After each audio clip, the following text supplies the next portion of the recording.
Hey, I'd like to welcome you to another episode of the Mission Matters Innovation Podcast, your source for all things innovation.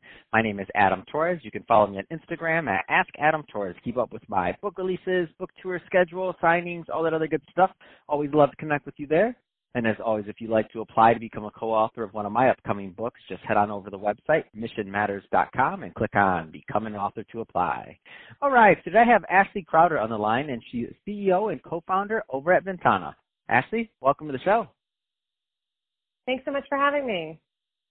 So, Ashley, I'm excited to get into what you're doing over at VNTANA and how you're helping your clients. But before we do that, let's get a little bit further into your background. So how did you get started in your career in business?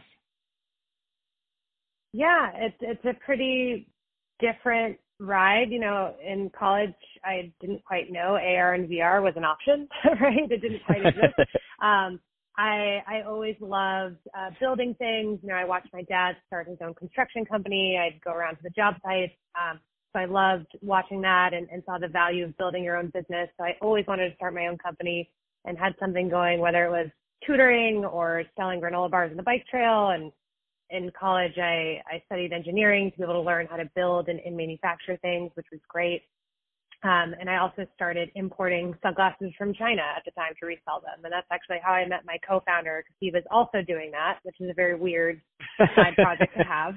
So yeah. Our mutual friends introduced us. They're like, you guys got to meet. And so obviously we're always throwing around business ideas, and eventually founded VNTANA. And what really got me interested in this space is, you know, again, I studied engineering at USC.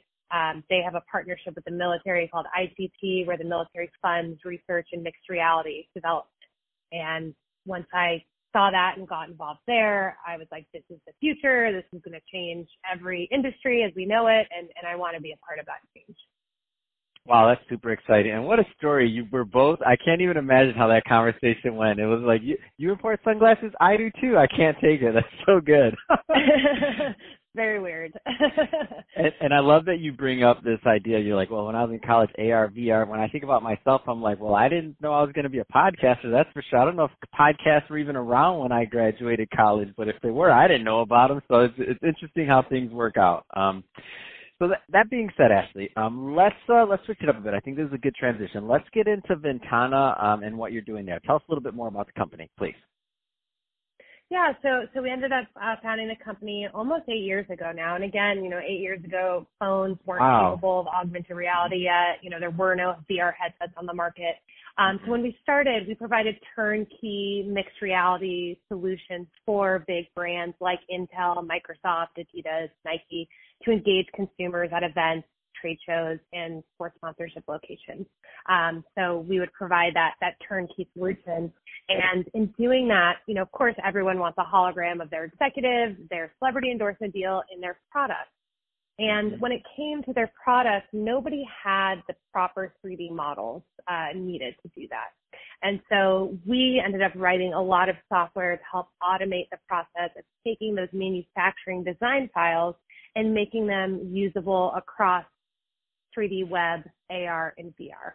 And so fast forward to more recently, now that everyone's phone is capable of augmented reality, so you can actually do virtual try-on, hold your phone up and see a shoe on your foot, for example, or the IKEA app where you can see a couch in your home.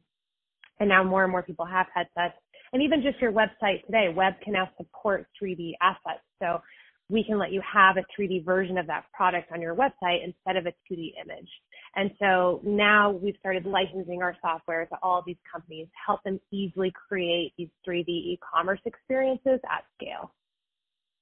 So, I mean, for VR, you've been in the business for a long time. 8 years is a long time for that business, and it's evolved so much. What excites you about it right now? Like, I'm sure it's so much, but what wakes you up in the morning and you're like, oh my gosh, I can't believe this happened? Like, what's the future? Tell us some trends. Yeah, well, what's so exciting is every phone that came out at the end of last year has multiple cameras on it. There was a big deal when Apple made their announcement. People kind of were like, why are there this many cameras on the phone? Nokia did the same thing. And that's all to do better tracking. So we actually can have some pretty amazing virtual try-on experiences just with your phone. To be able to hold it up, as I said, and see that shoe on your foot or that ring on your finger. And that is drastically changing online shopping. And especially in this situation we're in now, the only way for these brands to reach consumers is through digital because we're all quarantined. And so what better way than to have a 3D version of your product instead of just that 2D image? And studies have shown, No, go ahead. Studies have shown what? Studies have shown having a 3D version of your product on your website has doubled conversion rates and reduced returns. So there's real money on the table there. And then adding in that layer of augmented reality, companies like House has seen an 11x increase in conversions. So it really is a better way to do online shopping. Wow, that's pretty amazing. And so what do you think is next for online shopping with these 3D models? Like, what does this look like next? When we go, at some point when we go on there, is pretty much everything going to be, would you say at some point 3D, like that makes sense on there? Yes, every brand we're talking to is really fleshing out their 3D strategy now. And that's what's so important is to look at, okay, we're designing in 3D with the manufacturers and our design team. How do we make that asset usable across our organization? So sales and marketing shouldn't need to recreate that or hire agencies. You should just be able to use that same design asset in every department. And that's something we're really trying to help people do with our software. So we can just take that file, immediately convert it so you can copy and paste code to put it on your website. So every website can actually have a 3D version. So I know I talk about, shoes and jewelry, but think about Home Depot. I don't know if you do work at home on your house, but it always requires 3 Home Depot trips because I never know exactly what I... 3, you're more efficient than me. Yeah. But, if you could actually look at that bracket online and spin it around to see, okay, that is how that would fit, right? It just gives that consumer a better understanding. So I think the first wave will be just having that 3D version on your website, which is doable today. And then that next step is once you have that, you can then start offering augmented reality experiences. And then a step further, we're working companies like Google. Now you can advertise with 3D assets. They have a 3D ad platform, which is huge. Facebook launched their AR advertising. Shopify launched their AR support. So these big platforms are now making this available. You just need 3D assets to take advantage of that. So, a lot of business owners, entrepreneurs, executives listening, you mentioned, some companies like Home Depot. Should the small business owner be thinking about this, the small business like online retailer that's doing a couple million in sales a year? Should they be thinking about this also? Yes, definitely. And as I mentioned, Shopify has a number of those smaller retailers, and they have done the hard work of creating that web viewer for you. So if you're on Shopify today, you can have a 3D version of your product, and you can have AR place it tomorrow. You just need that 3D asset. And there's a lot of different ways to do it. If you don't manufacture your own products, you can still have a 3D asset made by a 3D artist, and it's not that expensive. You're talking about, $100